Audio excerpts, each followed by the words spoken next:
So conservation is near and dear to my heart, and why South Africa is because here at my hub at Oak Meadow Ranch, the ranch that I started with my family, I have a lot of African species that would be native to that continent. So that's why Africa is so near and dear to my heart. I love the spirit of Africa. And how did you find out about Kango wildlife? So Kango Wildlife Ranch, we actually go back as far as being introduced to them a couple years ago. In 2022, I went on a trip with my family for the very first time to Africa, and we started in Cape Town and we went up the coast and we stayed at Buffalo's Drift Reserve, which was not far from Kango Wildlife Park. We were told that we should go visit that wildlife ranch, and when we did, we fell in love. Absolutely. So we go way back to 2022.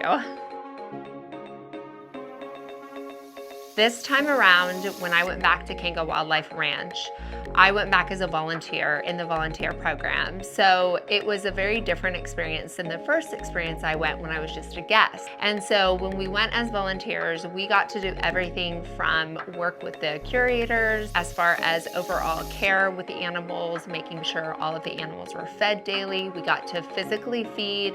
We got to do enrichment plans with them. So we got to make enrichment, and then we actually got to watch the enrichment with the animals. We got to learn about cheetah training and watch their training, their breeding program. So it was really unique because we got to do a little bit of everything, as well as I got to meet most all of the staff there.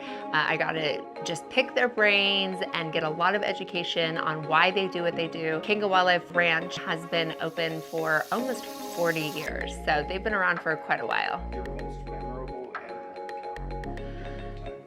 Oh, that one's hard. Okay, so everyone that knows me or meets me knows I absolutely love cheetah. That was really the draw for me, and this is the second cheetah conservation program that I have gone to Africa and worked with. So cheetah is always a top highlight. However, I have to say, the black and white ruffed lemur stole my heart, but everyone knows I'm also a lemur girl. So I'm the lemur queen here. So the lemur might have been my top one, and that was kind of a special meet and greet that we got to do. They actually don't do that encounter normally with the public, so we got to go in, and she was amazing. So the black and white ruffed for sure was a highlight. Did you have any unexpected or surprising encounters? So when we were able, on the weekends when we weren't volunteering, we were able to go out and explore, and they would take us out for activities. So we got to do a horseback safari, which was amazing. Definitely recommend. I've done a lot of safaris. I've done vehicle safari. I've done a walking safari. I'd never done a horseback safari before. I honestly didn't even know that was an option. And so when we did that, we got so close to the rhino, who was taking, like literally taking a nap, was sunbathing, beautiful. We walked right up. He sat up, looked at us, had no care in the world, and went right back to sleep. And that was incredible. I mean, a rhino, they're such a big species. So that was really cool. We also got to get really close to the wild giraffe. So that was a really cool encounter. But then there was also the elephant walk. I don't know, there was a lot. We did a lot this time. Run.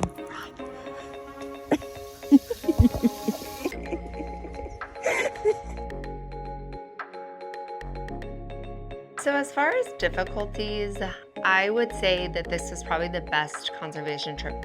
Well, I say the best. So it was the best as far as my mental place. Like when I went, I was very focused. I knew what my goals were. I knew what I wanted to learn. I knew how I wanted to create content.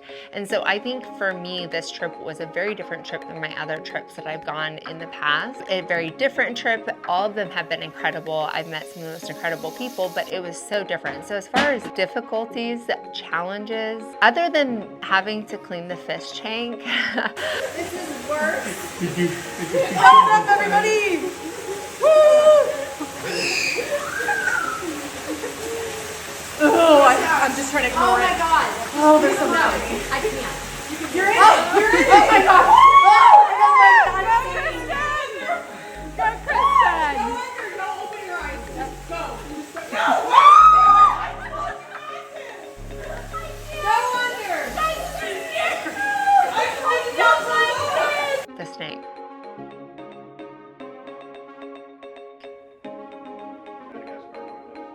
Oh yeah, well those are like partially venomous. Yeah, the snake's just not my thing, but I did it and I learned a lot, and I respect snakes immensely. Hannah, how do you feel right now? Totally calm and great. So this is a mildly venomous snake. What is the name of it again? Malagasy hognose. Yeah. And they're native to Madagascar. Yeah. Oh, I know what was challenging. That just came to mind. Okay, so the most challenging for me, so in Africa, the ranch, and they're very open about this, their food source for the cheetahs and the big cats is horse and donkey. And the farms, whenever an animal passes, as long as it's not been sick, then they'll donate the meat. And so we were there on one of the days when quite a few animals were donated, and that was an interesting experience. I've never experienced that. So that was a personal growth of having to like understand like this is for wildlife and this is a circle of life. And so I guess that was a little challenging for me because I love horses and donkeys.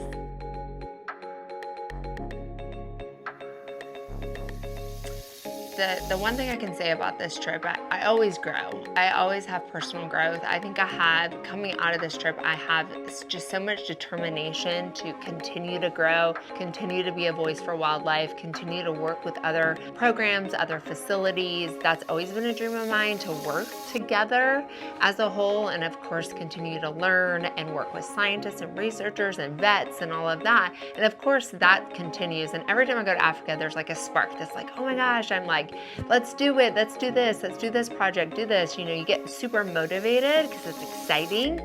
But the other thing that came out of this trip that was even more special for me was my relationship with Hannah.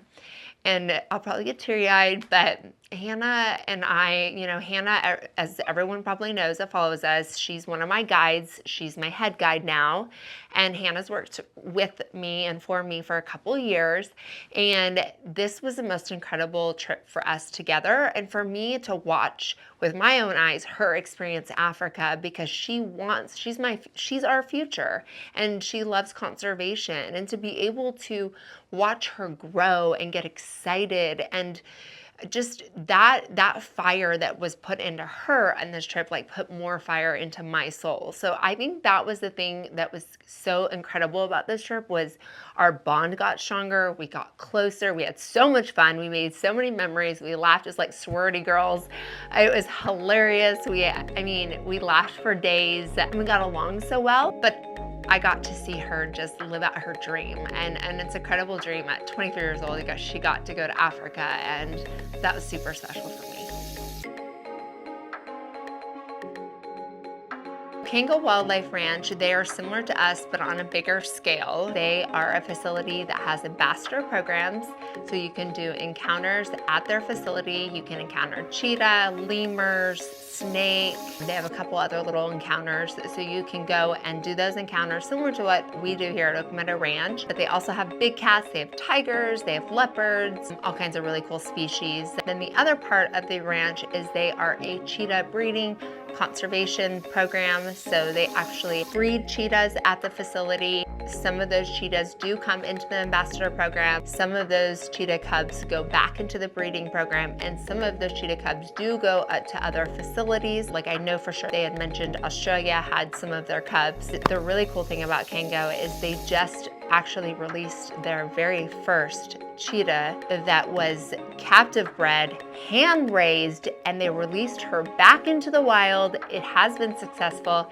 She is now, as of when we were just there last week, she had 2 successful kills, and she is out there in the wild, which is a game changer for conservation. I'm so excited to watch her journey as well. So that's basically what Kango Wildlife Ranch does. Now, we did interview one of the owners, so stay tuned to watch his interview when he talks more about the start of their ranch.